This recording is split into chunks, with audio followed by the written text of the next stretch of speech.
But unconditional love is why kids are so cocky. Kids are all like, oh, I did a shit on the floor and Daddy bought me an ice cream. If I do a shit on the floor, people are like, oh, Max, you've ruined your brother's wedding.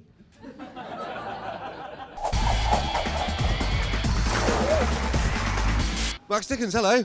Kenny KV, good evening. How are you? I'm all right, mate. I'm good. A bit tired today, but I'm all right. And it was all going really well until the third date. Like, have you ever done that thing where you've missed your mouth with your cup? Have you ever done that?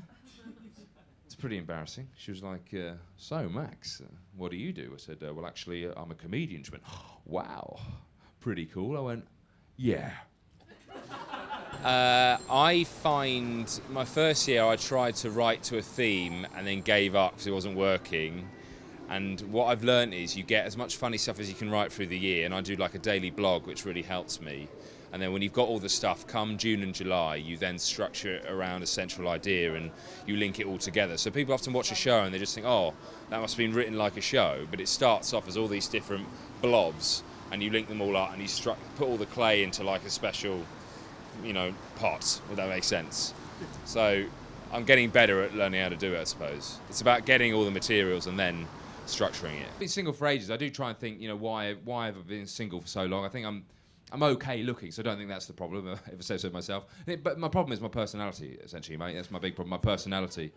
Essentially, my milkshake brings all the girls to the yard, right? But then they get to the yard, realise they're lactose intolerant.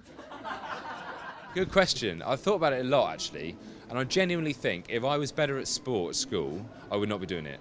Because I wasn't that good. My brother was always really good rugby player, and I was always a bit small. So you had to come up with something else, and I was always the funny guy at school.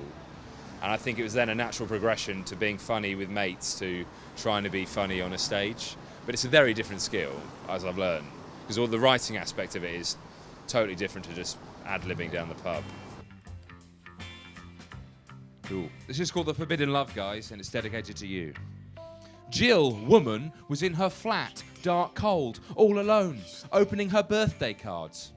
Happy 70th birthday, Jill, wrote Mrs. Gupta, who Jill considered to be comfortably her brownest friend. My favourite bit of being a comedian is the 5 minutes before the end of a good gig and the 50 minutes afterwards, where it's just immense satisfaction and pleasure, and then it slowly wears off and you're thinking about the next day and you're thinking about being on television and going on to the next step. But yeah, it's a small bit of reflection, but I'm getting better at leaving bad gigs behind, because you don't want to dwell too much on either good or bad gigs. Sarah Millican says that you should think about any gig until about 11 o'clock the next day and then press delete. Either way, bad or good. Darren struggled bravely to remove her bra with all the dexterity of a goat trying to make ravioli. Now Darren pulled off her knickers, intending to snorkel in her beef canal.